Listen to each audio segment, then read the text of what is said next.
ધોળાધ્રોઈ બંધ સંપૂર્ણ ભરાયો, નીચાણવાળા વિસ્તારોને સાવચેત કરાયા। મોરબી જિલ્લામાં સતત વરસી રહેલા વરસાદ અને ઉપરવાસમાંથી પાણીની ભારે આવકને કારણે મોરબીનો ધોળાધ્રોઈ બંધ તેની સંપૂર્ણ સંગ્રહ ક્ષમતાએ ભરાઈ ગયો છે।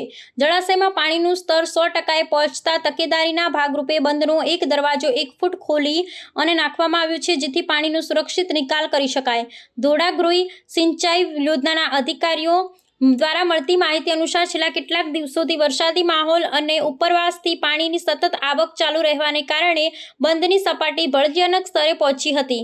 જળાશયની સલામતી અને પાણીના દબાણને નિયંત્રિત કરવા માટે તંત્ર દ્વારા તાત્કાલિક અસરથી બંધનો એક દરવાજો ખોલી નદીમાં પાણી છોડવાનો નિર્ણય લેવામાં આવ્યો હતો। આ નિર્ણયને પગલે સિંચાઈ વિભાગ દ્વારા ધોળાધ્રોઈ બંધના નીચાણવાળા વિસ્તારોમાં આવેલા ગામોને સાવચેત કરવામાં આવ્યા છે।